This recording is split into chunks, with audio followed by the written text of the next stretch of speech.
Hoy día nos acompaña Alberto Mayol, sociólogo, licenciado en estética, profesor académico de la Facultad de Administración y Economía de la Universidad de Santiago de Chile.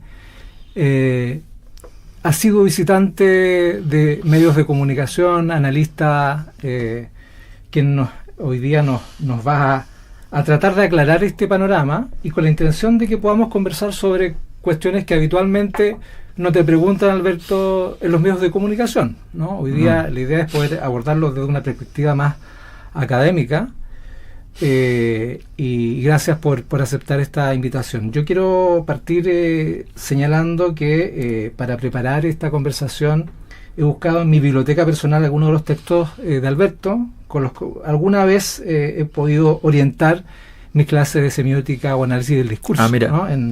En algunas escuelas de periodismo. Y hay uno particularmente, que es 50 leyes del poder en el Padrino, que es una colección de la Cosa Nostra que apareció en Cataluña, que ya tiene algunos añitos, en la primera edición del 2020, sí.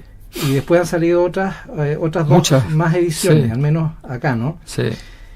Y en España también se publicó, sí. Y es interesante porque termina siendo una suerte de manual, pero al mismo tiempo con una vinculación muy hermenéutica respecto a la película El Padrino. Y yo quería partir la conversación con uno de los vicios y virtudes del gobernante, en donde tú planteas, como para de situando, sí. ¿No? Y la ley número 20, dice este libro, es la prudencia. La prudencia es la mayor virtud del gobernante. Sí. Y entonces lo que se me viene a la cabeza es, ¿ha habido prudencia en el gobierno actual, en los partidos políticos? ¿Cómo tú ves ese...? Claro, la prudencia en general tenemos una connotación que es un poco equivocada. Siempre pensamos que la prudencia es una persona muy ponderada, muy tranquila, que básicamente habla en un tono plano. La prudencia es básicamente la capacidad de tomar decisiones con profundidad, de resolver lo que hay que resolver cuando se tiene que resolver. O sea, es imprudente, a veces sentimos que es muy prudente esperar a que se desarrollen los acontecimientos. No, muchas veces lo más prudente es actuar rápido, que no suele llamarnos la atención por prudencia, ¿ya? Si los padres muchas veces decimos, oye, mi hija, mi hijo ya anda con unos amigotes, qué sé yo, voy a esperar un poco y después voy a... No, eso no es prudente. ¿Ya? Entonces, en el fondo la prudencia es una virtud fundamental de cualquier toma de decisiones. Y yo siento que en Chile, este gobierno, también en el gobierno de Piñera anterior, también en el gobierno de Bachelet, ¿ya? En muchos aspectos, o sea, en cuanto Chile entró en una situación donde gobernar se hacía más difícil, yo tengo la impresión de que nosotros seguimos operando, hasta el día de hoy un poco, con criterios y formas de ver que son de otra época, y eso no ha sido prudente y nos ha generado bastante lío. La prudencia, fíjate tú, en el contexto de un gobierno con una clase o una élite que no tenía experiencia para gobernar, ¿no es cierto? Estamos hablando del Frente Amplio, sí. Una coalición, ¿no?, que encabeza Gabriel Boric, y se me viene a la cabeza la solicitud de renuncia del ministro de Agricultura, y uno podría decirlo, ¿no? Sí. ¿Fue prudente o no prudente? De pronto manifestaciones en redes sociales de parte de la figura presidencial, ¿es o no prudente? Esos impulsos presidenciales, ¿cómo tú los puedes bosquejar en el contexto de estas 50 leyes, si pudiésemos hacer un recorrido? Este es un gobierno que suele no cumplir las 50 leyes del poder. Ese es el libro más trabajado en términos de tiempo en mi vida. Yo escribo rápido, y ese libro lo empecé a escribir sin saber que estaba escribiendo un libro. Yo escribo todo lo que pienso lo estoy escribiendo, y no sé si va a ser libro, no va a ser libro, si queda ahí, no tengo idea, y casi todas las cosas las pierdo porque después se me rompe el computador, me lo roban y pierdo todo, no guardo las cosas, no las tengo en la nube, no tengo nada. Y yo había trabajado hace muchos años un par de textos respecto al tema de la película del Padrino, porque me había dado cuenta que el fundamento, luego de investigarlo un poquito además, que el fundamento de las películas, de la novela en principio de Mario Puzo y después de las películas, es un fundamento que no tenía que ver con la mafia, no tenía tanto que ver con Sicilia, con lo que más tenía que ver era con Maquiavelo. Me doy cuenta porque más o menos me sé El Príncipe, ¿no? Y había frases que eran textuales y ejemplos que eran idénticos modificados. Entonces empecé a pensar a partir de eso, de que esto era una aplicación y me parecía muy bueno para las clases, ¿ya? Y así fue como funcionó. Bueno, en esa lógica yo siempre fui ocupando estos criterios, y cuando nace el Frente Amplio yo tenía la expectativa de que tomaran conciencia de la complejidad, la gravedad, el terrible destino es que la historia te haya tocado la puerta y te haya abierto la puerta. No es un destino fabuloso. Te pueden llenar de oropeles, te pueden llenar de reconocimientos, de certificaciones, pero es un desafío muy grande, muy difícil. Y desde el principio, yo nunca tuve buena relación, de hecho, en el Frente Amplio, nunca. Ni antes era amigo, después era amigo, no, nunca. Porque yo llegaba a molestar diciendo, oye, ¿sabes que hay un problema aquí? No estamos haciendo esto, no estamos haciendo esto otro. Lo que pasó ahora con el ministro, lo lamento mucho por varias razones. Primero, porque sé que esa persona, el ministro Valenzuela, fue muy importante en la formación del Frente Amplio como algo distinto y no simplemente grupos estudiantiles, que era muy importante para darle seriedad y proyección al proyecto. En segundo lugar, porque yo entiendo cuando un presidente tiene que hacer una jugada así terrible y sacrificar la cabeza de alguien chorreando sangre, porque el resto lo necesita, porque el volcán pide. Para calmarlas. Claro, no era el caso. Daba exactamente lo mismo, entre otras cosas porque el mundo actual a todos les da todo lo mismo, se cambian de partido cada vez que pueden, o sea, es una cosa obscena. Y en tercer lugar, porque tampoco le servía al presidente. O sea, no es que el presidente iba a subir 0,2 puntos por eso, no le servía a nadie. Y a este ministro, además, que él iba a ser candidato, le habían pedido que se quedara hasta el final del gobierno acompañando al presidente, y se había quedado y no se había salido, ¿ya? Yo no había hablado con él, pero había hablado con gente cercana a él, le había dicho que no haga tal cosa, que se vaya de candidato, es una tontería. Esta orden que dio el presidente fue una tontería, ¿ya? O sea, tú tienes a las personas más visibles, todos los ministros, y le dicen no se vayan, no vayan a ser candidatos, no vayan a ganar votos para nuestro sector para lo que viene, quédense aquí, después quédense cesantes 4 años. Es raro, ¿no? Entonces creo que fue un acto muy, muy imprudente. Yo creo que efectivamente fue una pulsión. Yo había dicho que había que ir a una sola lista, nadie le había explicado nada.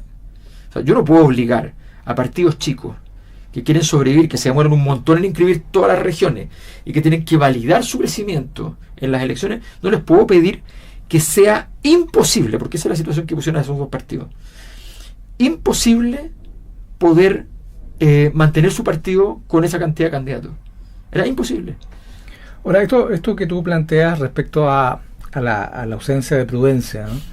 ¿Cómo se manifiesta en la campaña electoral, ¿no? Esta presencia del gobierno en la campaña de Janet Jara, la campaña oficialista? ¿Cómo uno puede leer esos códigos que aparentemente no son visibles?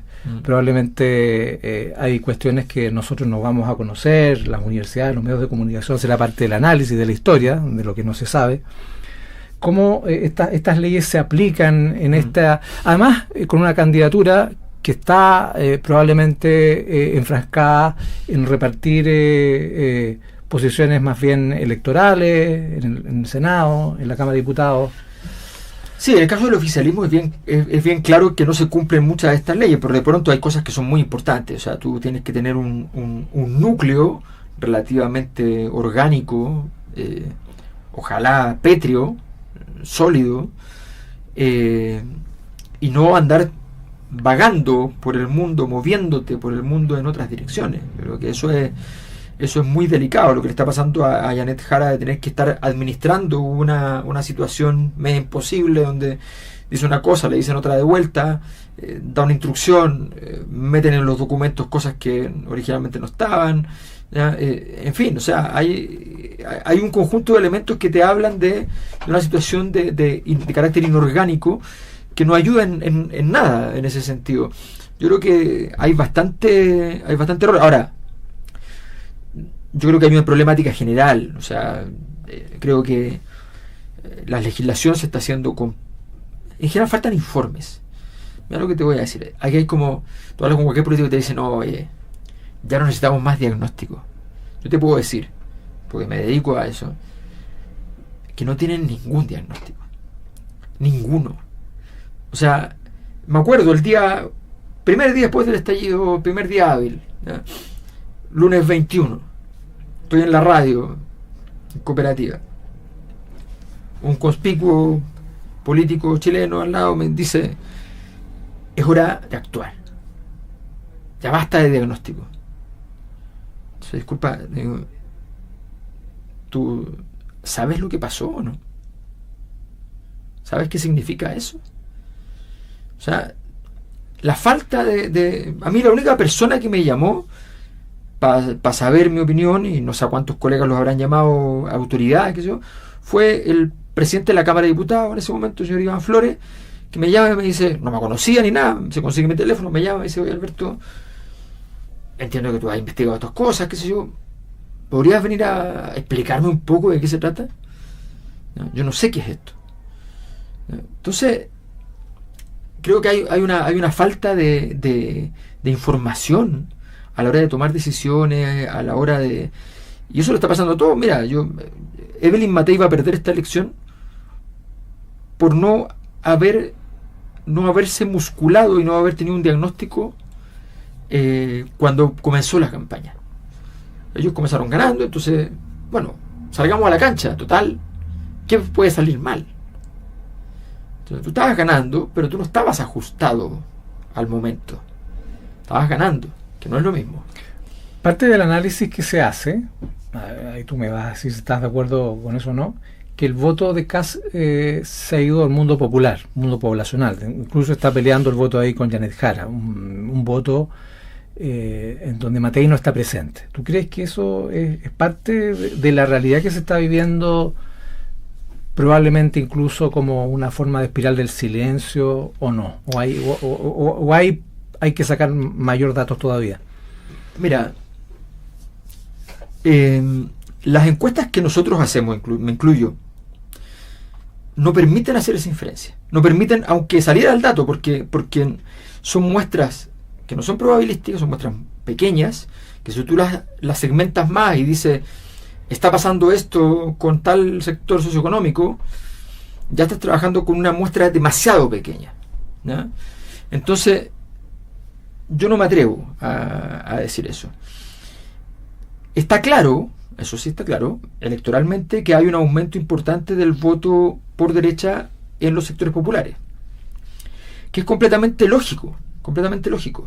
No es porque los sectores populares se volvieron de derecha. Lo que pasa, esto ha pasado en todas las crisis, ¿ya? Cuando aparecen en las sociedades las crisis, lo normal es que se vayan las personas a la izquierda primero. La razón es simple. En general, el orden social está defendido por los conservadores, y los conservadores están en la derecha.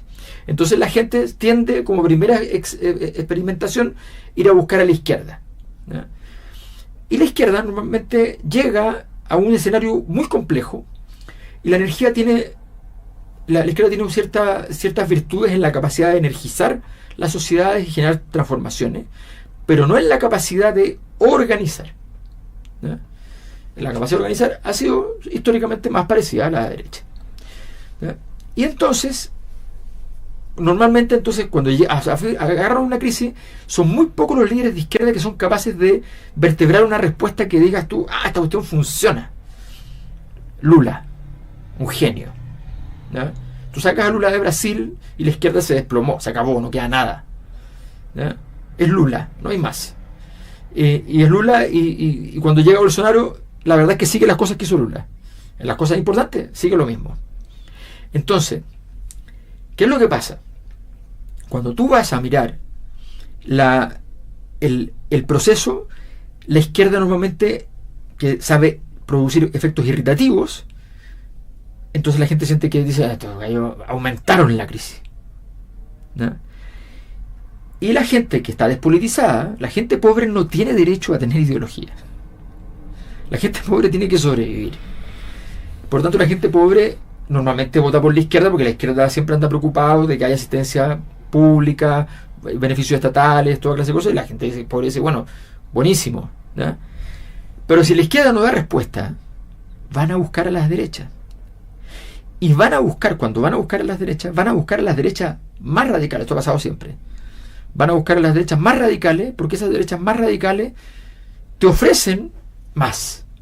Te ofrecen más. No así en transferencias, sino que te ofrecen un destino. Te dicen, no, esta cuestión va a cambiar radicalmente, porque los liberales en estas cosas son bastante más pausados. Dicen, mira, vamos a intentarlo. El cuarto año vamos a llegar a crecer al 4%. Vamos. Entonces te dicen, no, en 3 minutos yo te cambio esta cuestión, y esta cuestión tú vas a estar distinto. Entonces esa expectativa es muy importante. Aun cuando el tema valórico pueda estar ahí en una disyuntiva, ¿o tú crees que es la razón por la cual la candidatura de Kast simplemente congela el tema valórico? Dice, de esto no hablo, no nos interesa, estamos hablando de una elección distinta a la del 2000, no sé, todo del anterior. Sí, sin duda. O sea, se congela porque es natural. O sea, todos congelamos gran parte de nuestros valores en una situación de emergencia. ¿Y es lo que está pasando con la candidatura de Jara? Al congelar ciertos principios que uno podría decir son realmente el discurso de la izquierda más dura, la más dogmática, la del Partido Comunista, estos olvidos que no sabemos si son olvidos intencionales, estos despistes de que estaba o no estaba en el programa, el aborto, no sé qué cosa. ¿Cómo tú haces la lectura? Porque es incomprensible, ¿no? Mira, lo que pasa es que hay una cosa que es una ironía muy interesante en la historia, ¿no? Que la derecha en nuestros países hispanos, digamos, es más católica que la izquierda. Pero en realidad los que son cristianos son la izquierda. En general, los sectores de derecha creen valorativamente en la iglesia. Pero el discurso de la izquierda... De la iglesia como institución. Claro. Y el discurso de la izquierda en general es el discurso de Cristo. Ajá. ¿No? Entonces, ¿qué es lo que pasa?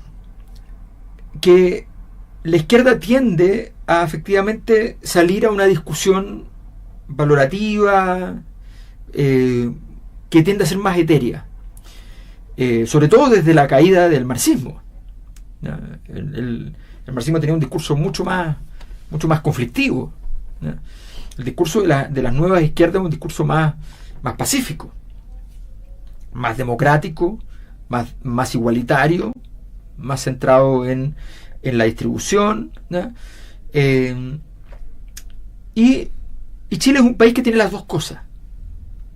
Chile es un país portaliano. Yo siempre digo, Chile se define con una fórmula. Yo esto, a propósito que te gustará en ese discurso, a mí me encanta, he trabajado mucho con eso, y yo resumo Chile en términos cualitativos en una fórmula muy simple, fórmula matemática, ¿ya? Chile es igual a Diego Portales partido por el padre Hurtado, ¿ya? Entonces, y la derecha te ofrece a Portales. Ajá. Y la izquierda te ofrece al padre Hurtado. Nadie te ofrece las dos cosas.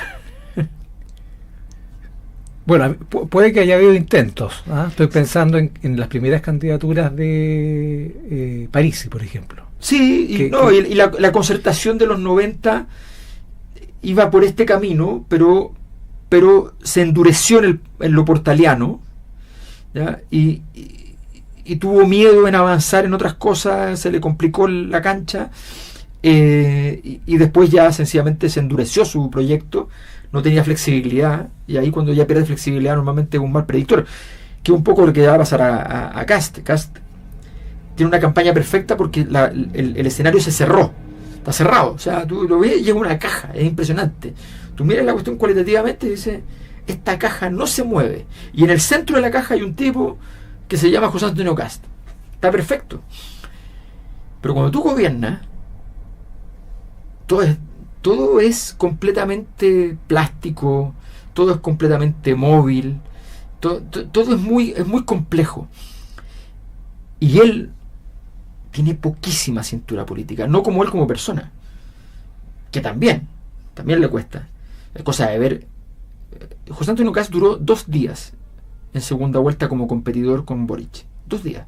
A los 2 días, yo me dedico a esta cuestión y es como, los 2 días dije, se acabó esto, o sea, está completamente muerto. Da lo mismo lo que digan las encuestas, da lo mismo lo que venga ahora, da lo mismo, está muerto, no sabía qué hacer, porque se encontró en un escenario donde tenía que moverse y no supo cómo moverse.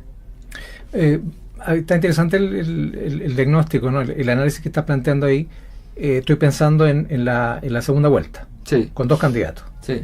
En donde efectivamente ambos candidatos, que probablemente van a ser los que nosotros sabemos quiénes van a ser, los que están liberando hoy día las encuestas, sí. De hecho tu encuesta así lo plantea, sí. A menos que ocurra algo, ¿no? Muy raro, claro.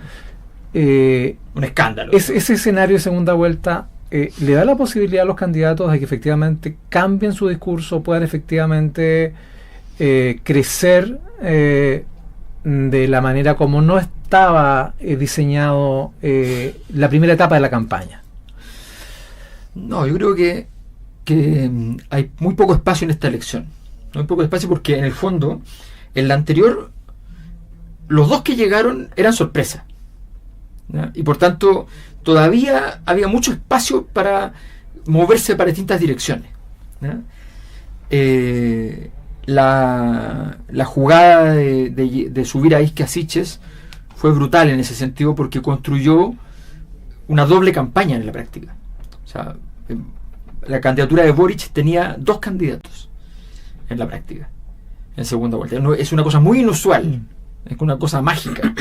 Y te diría más, que el voto de segunda vuelta es por Siches, no es por Boric. Boric saca 25 puntos. Marco Enrique le quita 8 puntos a Boric. ¿Por qué le iba a quitar Marco Enrique? Es que no estaba marcando mucho. Y no tenía un sentido histórico su presencia en el... ¿Por qué te sacaba 8 puntos? ¿Ya? Entonces Boric saca pocos votos. Y después saca 30% más. O sea, además gana lejos.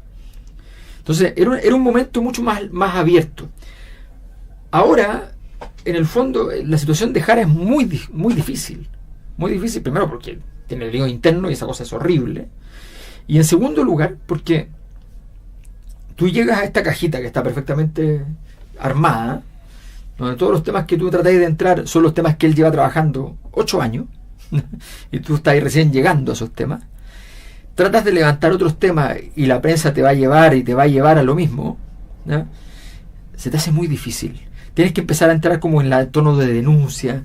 El tono de denuncia es malísimo para ganar elecciones así en serio, para sacar 50+1, malísimo, ¿ya? Además que te cambia el rostro, ¿no? Te pone exacto, serio, ya no te eres el ceño. Le pasó a Matei, ¿no? Le pasó a Matei, entonces sí, pues ella no debió hacer nunca una denuncia, nunca, porque ya tenía 32 puntos hace 8 meses. O sea, así de duro es la situación. Entonces yo creo que ahí hay un proceso que va a ser muy difícil para Jara, porque Kast lo único que tiene que hacer es dejar que pase el tiempo. Ahora, lo interesante es que si tú analizas los discursos, y esto es fantástico, que nos revela que no está cerrado nada de nuestro proceso histórico. Si tú analizas hoy día los discursos, en ese juego de los implícitos, siempre está Pinochet y siempre está Allende. Esta segunda vuelta va a ser la segunda vuelta de entre Pinochet y Allende. Y va a ganar Pinochet. Tú decías que Kast tiene poca cintura política, sí, probablemente comparado con otros parlamentarios de su generación, que sí, fueron más visibles, que fueron naturalmente líderes, ¿no? Logra sí, Kast irse de la UDI y formar su propio partido. Tuvo una muy mala experiencia en la convención, ¿no? Con un diseño que realmente fue rechazado. ahí uno podría decir, se puede observar esa falta de Sí. cintura. Haciendo un poco de una proyección, ¿no? Vamos a situarnos el próximo año con un Kast presidente, ¿no? Estamos Sí. jugando eso, con un Chile que le va a pedir, digamos, resultados. Sí. Un resultado con un modelo que todavía, un poco haciendo alusión a la propia crítica que tú haces respecto a la crisis del modelo, ¿no? Sí. Que existe, el modelo neoliberal, con las consecuencias. ¿Cómo tú crees que eso va a resultar, ¿no? Porque va a tener que dar respuestas concretas en temas de migración, ¿no? Respecto al cierre de frontera, cosas concretas, ¿no? con lo que se ha comprometido en su programa. ¿Qué tanto puede cambiar la percepción en poco tiempo? Digamos, los primeros 100 días. Claro, que es lo que estás lanzando ahora, los primeros días, que es lo que va a ser los 90 días iniciales. Yo veo muy mal ese proceso. Muy mal. Con Kast o con otros. Con Kast va a tener sus particularidades. Pero yo lo veo muy mal. Lo veo muy mal porque, primero, como país no tenemos una respuesta a este proceso. ¿Ya? Pero, perdón, con un parlamento que probablemente va a ser favorable. De acuerdo a las proyecciones, vendría a tener, digamos, una oposición minoritaria, o todavía eso está en Lo que discusión. pasa es que él no quiso tener más parlamento porque su apuesta era dejar en claro a través de dos listas distintas. A ver, para decirlo para la gente, cuando se negocian los parlamentarios, si tú tienes lista única, siempre se le da prioridad a los que fueron electos. O sea, el que es diputado va primero en la fila. Los incumbentes, que Los se llama. incumbentes. ¿Ya? Entonces, a él, si él hacía lista, en la práctica, muchos de los diputados y senadores de Chile Vamos iban a salir. Ya no le servía para demostrar que él es más grande que Chile Vamos, ya. Entonces quería ir con lista separada, que fue lo que hizo finalmente. Los empresarios le tocaron la puerta, le dijeron no podía ir con lista separada, te hemos estado ayudando para que la cuestión finalmente estuvimos dispuestos a girar hacia ti en vez de Matei, qué sé yo, y tú qué, la lista, por favor, la lista, danos un congreso. No lo hizo. Entonces no va a tener un super congreso, va a tener un congreso con mayoría circunstancial, o sea, se te descuelgan 3-4 gallos. Piensa tú que los parlamentarios en estas cosas son muy regionalistas, porque ahí están sus votos y saben que ahí están sus votos, y además vaya a tener un par de parlamentarios de París, ¿no? y ahí vas a tener otro lío. Entonces no va a tener mucho margen en el Congreso. Ahora, supongamos que lo tuviera. Aún así, primero, los gobiernos en el mundo que han apostado como primer tema a la seguridad, solo hay un caso exitoso, se llama Nayib Bukele. ¿Ya? Con la institucionalidad que tiene Chile, a pesar de sus deficiencias y qué sé yo, Chile no puede convertirse en la institucionalidad de El Salvador. En Chile no se pueden hacer las cosas que se hacen en El Salvador. No se puede por ley. ¿Ya? En segundo lugar, él pretende bajar impuestos. Hoy día Chile ya está con déficit fiscal. Entonces, explícame, ¿qué vas a cortar? Compadre, cortar burocracia no es verdad que tú sacas una cantidad de plata gigante. No es verdad. Bajarás 1.000 millones de dólares. 2.000 millones de dólares. Pero así, pero ya, te volviste loco. Lo que tendrías que bajar es la PGU. Lo que tendrías que bajar es la gratuidad en educación. Ahí tenés 8.000, 10.000 millones de dólares. Bueno, de hecho, algunos economistas plantean que podría haber recesión si tú haces ese corte tan profundo. O sea, además tienes millones de hogares que se vuelven inviables en ese mismo segundo. Entonces, no es verdad. O sea, lo que está ofreciendo Kast no es cierto y no tiene un plan. Y además, no existen en el mundo gobiernos que llegan al gobierno. Esto ya le pasó a Piñera, ojo, ¿eh? Piñera, cada vez que tuvo protesta, tenía una tesis muy equivocada, que era la tesis de decir: mientras la gente vea a estos gallos destruyéndolo todo, más van a confiar en mí y no en ellos. No le ocurrió eso. Llegó a tener 6%. Porque la gente le dice al gobernante: usted tiene que gobernar, usted tiene que resolver este problema. ¿Ya? No a los manifestantes. no a los que apoyan a los manifestantes. Entonces da lo mismo. El gobernante tiene que hacerse cargo. Entonces, Kast, con el discurso de un gobierno de emergencia, no va a poder gobernar. Con el discurso de mejorar la seguridad, no va a poder gobernar. Además hay un problema simple, que no se puede resolver la delincuencia rápido, eso se sabe, y no se puede resolver simplemente con mano dura. Te pongo un dato. Tengo unos estudiantes muy brillantes que están haciendo una investigación, una tesis sobre delincuencia. Y modelaron todos los datos que hay a nivel comunal en Chile para ver qué variables son relevantes en combatir la delincuencia. La variable que más incide, que es la cantidad de carabineros por cada 100.000 habitantes en las comunas, esa estadística, que es la que más incide un 7%. Para que ustedes tengan una idea, lo normal es que la variable que más incide en un fenómeno en ciencias sociales siempre pesa 60%. Esta pesa un 7%. La segunda variable más explicativa pesa 5%. La tercera pesa 3%. O sea, tú tienes las 3 primeras variables que tú vas a activar, vas a trabajar, y suman 15, compadre. O sea, tú vas a mejorar dentro del 15% algo. Esto requiere medidas estructurales, diseños complejos. No funciona así. Entonces, y con votos en el Parlamento. Y Kast, hay una cosa que hace bien de lo que haya demostrado en su vida, y es ser candidato. Es un gran candidato, brillante candidato. No candidato así como Marco Enríquez, que habla bien, no. Candidato, así, ¿sabe dónde poner el ojo y poner la bala para poder jugar el partido de las candidaturas? Lo sabe. Pero para gobernar, no sabemos nada de él. O sea, ya con el resto sería dudoso que puedan hacer mucho. Con Kast, sin duda. Alberto, en este momento hay 8 candidatos, sí, ¿cierto? Candidatas ya firmes que estarían yendo a la papeleta si es que no hay algún tipo de objeción, ¿no? del CERVEL.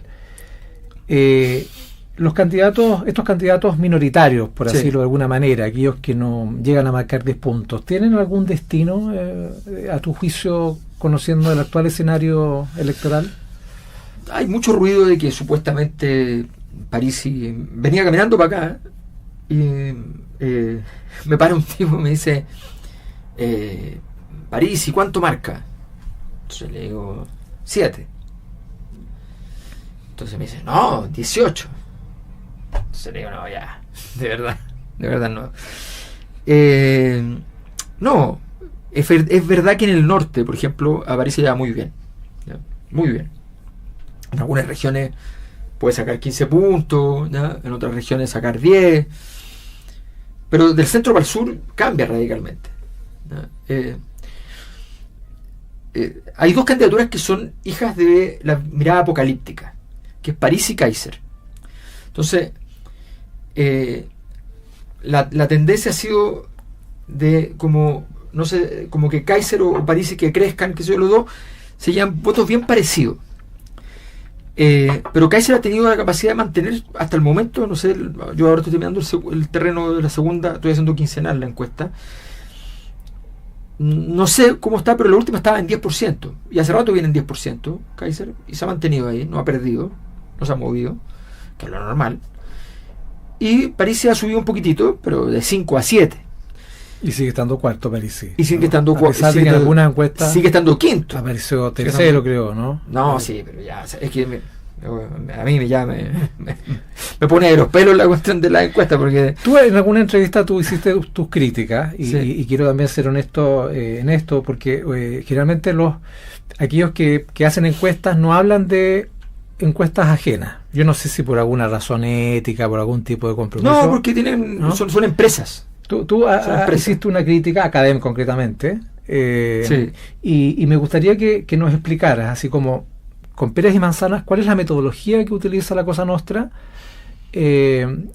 entendiendo que las encuestas, si bien no hacen proyecciones, en fin, son fotos del momento. ¿Cuál es la metodología con la cual ustedes trabajan y que permiten de alguna manera dar un insumo, sí, a esta discusión de los medios, del mundo académico?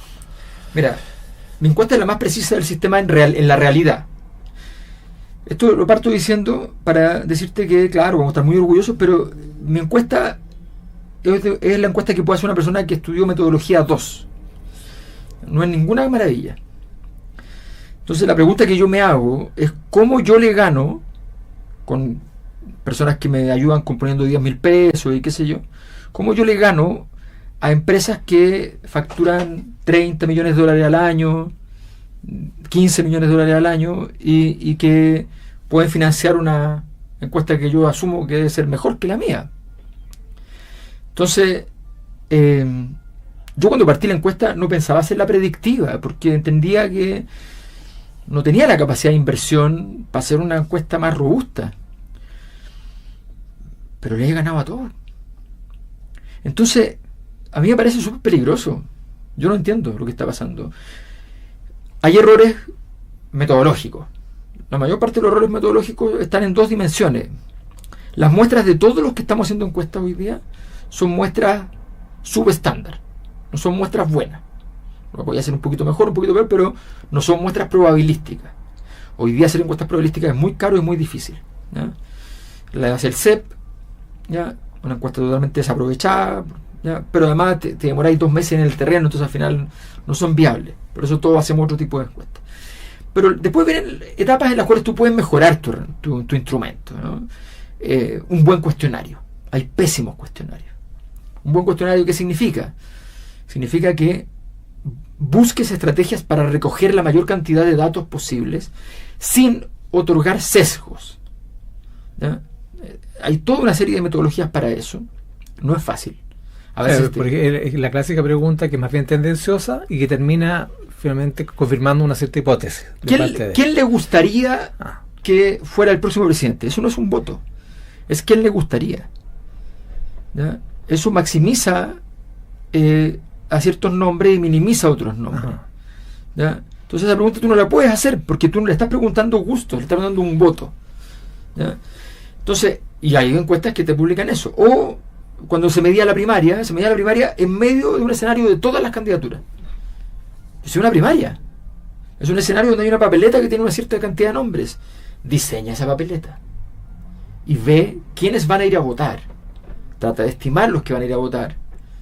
Si yo calculaba como mi porcentaje de la gente que iba a ir a votar a la primaria de la izquierda como porcentaje del padrón, a mí me daba que tenían que ser 1.400.000 personas que iban a votar. Fueron a votar esa cifra. Entonces, y dentro de eso me daba 10 días antes, en una curva ascendente extraordinaria, desde la última medición, la penúltima medición, saca casi 53% Jara, y entonces yo agarré, modelé y dije, ya, y cuando lleguemos a la elección, si esta curva sigue igual, ¿cuánto va a sacar? 60,5. Ya está. Entonces, aquí hay los datos que se están mostrando, hay algunos datos que no pueden ser. Nómbrame un par de datos que a ti te llaman la atención y que podrían tener cuestionamiento metodológico. ¿Por qué Janet Jara habría de sacar en primera vuelta, si tiene un candidato a la izquierda, un solo candidato a la izquierda, unificada por una primaria? ¿Por qué habría de sacar menos del 35%? Del 33%. A mí me sale 38%. Sería la aprobación ¿Por qué la aprobación de Boric? Más algo, un poquito más. Claro, o sea, no, en este momento Boric de hecho está con 35%, o sea, ya. ¿Por qué tendría que sacar menos? ¿No? No tiene sentido. ¿Por qué tendría que sacar menos que el apruebo de la Constitución? Que fue un desastre, y qué sé yo. ¿Por qué tendría que ser menos? O sea, la suma de ella con Marco Enrique, ya está marcando un punto, debería ser 38. Ya, listo. Genial. Más el profe Artella, ponle 36, ponle 35, ponle 34, ponle 33, ponle 32, pero 28, 27, 26. No puede ser. ¿Ya? No puede ser. José Antonio Caz puede sacar 26, 27, 28, 29 o 30. Sí, puede sacarlo. ¿Ya? Pero Evelyn Matei la puede haber pasado Parisi. ¿Por qué lo habría pasado Parisi?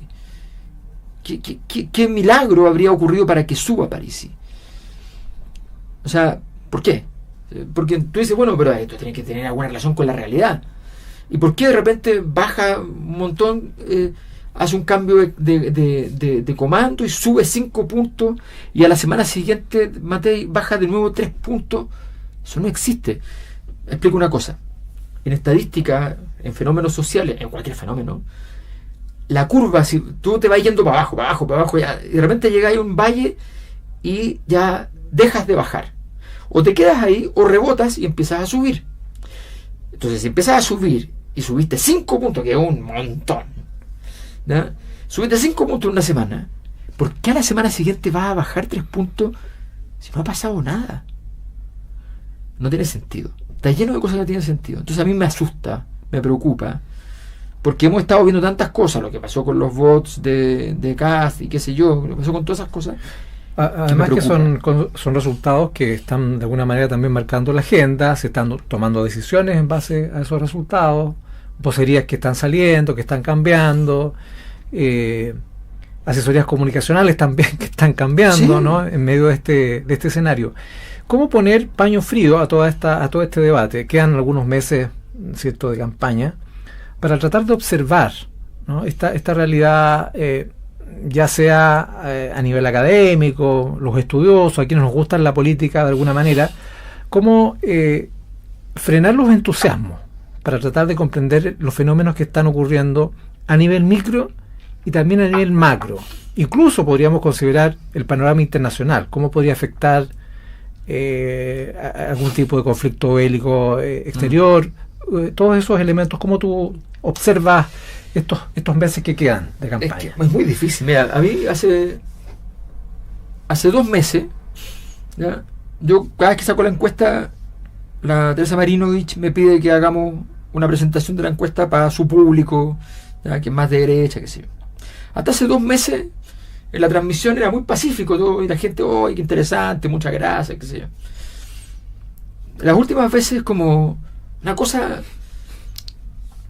esto lo ha pasado también por izquierda, ¿me entiendes?, que es como la cantidad de gente que de repente yo llega al gobierno de Boric, hago las críticas en las que creo profundamente, digamos, y que no tengo por qué callármela, y ya no hay gente que se quitó la suscripción y qué sé yo, porque cómo es posible. Mira, yo creo que primero, yo soy antes que nada una persona que toda la vida ha querido ser académico. O sea, yo cuando entré en política no lo hice feliz de la vida. Me levantaba en la mañana, ¿ya?, cuando me vestía, literalmente todo el rato que me vestía era como, ya, vamos a esto, ¿ya? ¿Ok? A mí tú me decís, oye, faltó el conferencista, ¿podía hacer una conferencia de todos los cabros? Yo voy y le hago la conferencia feliz de la vida, ¿ya? Llamo con celo todas las cuestiones y lo hago feliz, ¿ya? Ese es mi mundo, ¿no? Entonces a mí esta cuestión de tener que sacrificar la honestidad intelectual me es muy difícil. En política, cuando uno es candidato o cosas así, hay que a veces comerse un par de cosas horribles.